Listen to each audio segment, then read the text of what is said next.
সহযোগিতা করতে, যে কোনো লক্ষ্যে ধ্যান উপনীত করতে, নেতৃত্ব, শৃঙ্খলা আরো অনেক কিছু শিখি। গবেষণায় দেখা গেছে যে খেলাধুলার মাধ্যমে আমাদের শরীরে যে ব্যায়াম হয় তা মানুষের স্মৃতিশক্তি, রক্ত প্রবাহ এবং মস্তিষ্কের কাজ করার ক্ষমতা উন্নত করে। এছাড়া পড়াশোনার সাথে সাথে খেলাধুলা আমাদের অত্যন্ত প্রয়োজনীয়। ধন্যবাদ। ধন্যবাদ আমাদের খুদে বক্তাকে, খুব সুন্দর বলে গেল যে শুধু পড়াশোনা করলে হবে না, সাথে খেলাধুলাও করতে হবে। লোকালয় আমাদের হ্যামিল্টনগঞ্জ অঞ্চলে বিভিন্ন জায়গায় বিভিন্ন সময় বানরের দল দেখা যাচ্ছে। এই বানরের দল কেন লোকালয়ে আসছে? কারণ আমরা প্রতিদিন এইভাবে গাছ কেটে ফেলে নিজেদের শখের জিনিস ও বাসস্থান করে তুলছি। তার ফলে তারা নিজের বাসস্থান হারিয়ে খাবার না পাওয়ায় লোকালয়ে হামলা করছে। বানরেরা আমাদের ঘরে ফাঁক ফোকর বা জানলা দরজা দিয়ে ঢুকে চালের বস্তা থেকে চাল, বিস্কুট, মুড়ি, সবজি ইত্যাদি নিয়ে কিছুটা নিজেরা খাচ্ছে আর বেশিরভাগটাই নষ্ট করে ফেলছে। আমরা হ্যামিল্টনগঞ্জের বাসিন্দারা কিছুদিন আগে শুনেছি যে আমাদের একজন বন দপ্তরে একজন কর্মীকে একটি হাতি মেরে ফেলেছে। তার জন্য আমরা খুবই দুঃখিত। আমার হাতে এই লোকালয়ে আসার কারণটা কি? তারা খাবার না পাওয়ায় লোকালয়ে এসে কারো বাড়ির কলা গাছ, কৃষকদের জমিতে চাষ করা পাকা ধান খেয়ে ফেলছে। হাতিরা লোকালয়ে এসে আমাদের ঘর বাড়ি ভেঙে ফেলছে। আর মানুষ তাদের ঘর বাড়ি রক্ষা করতে গিয়ে হাতির পায়ে চাপা পড়ে মারাও যাচ্ছে। আমরা যদি বন্যপ্রাণীদের এই লোকালয়ে আসা বন্ধ করতে চাই তাহলে আমাদের কি করতে হবে? প্রথমত আমাকে গাছ কাটা একদমই বন্ধ করে দিতে হবে, প্রচুর পরিমাণে গাছ লাগাতে হবে।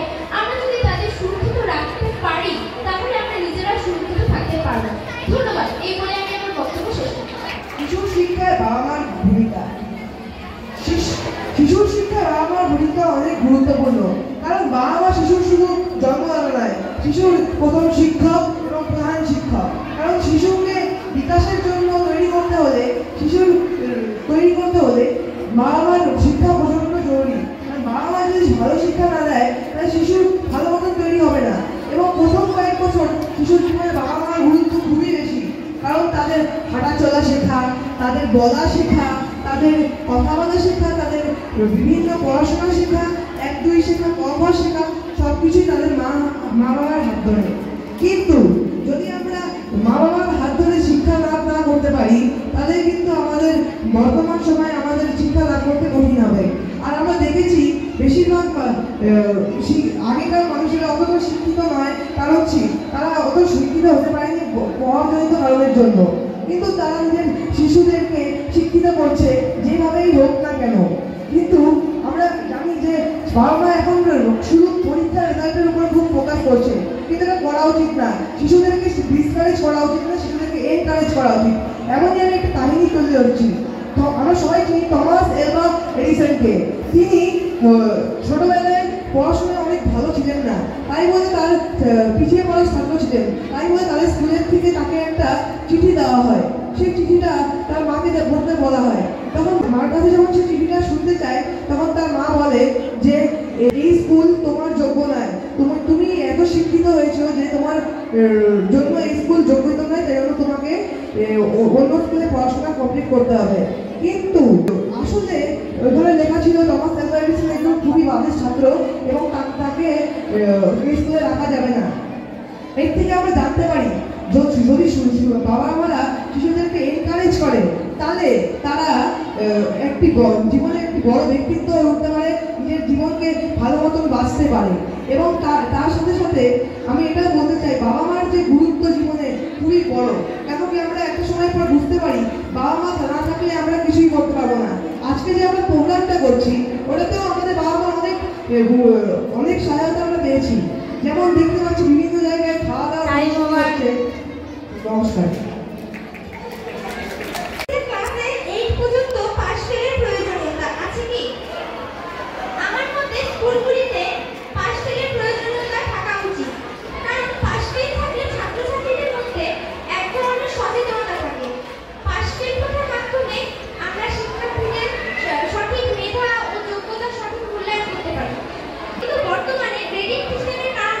শিক্ষার্থীরা পড়ালেখার গুরুত্ব নিয়ে সচেতন নয়, এর ফলে তারা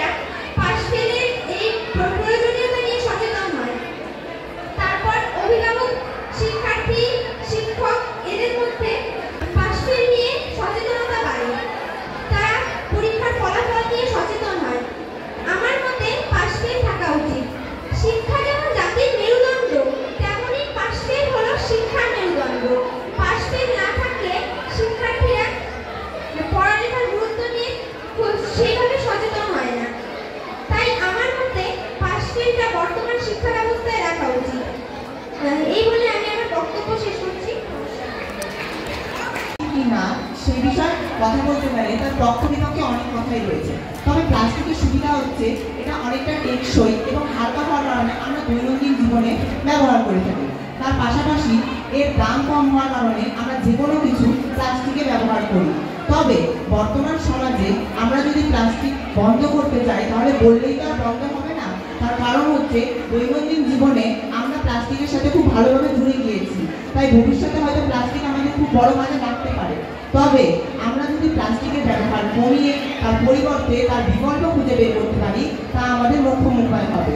যেমন প্লাস্টিক আমাদের সমাজে অনেক কিছুতেই কিন্তু ক্ষতি করছে, যা আমরা হয়তো চোখ দিয়ে দেখতে পারি না বা দেখেও এর আড়াল করে যায়।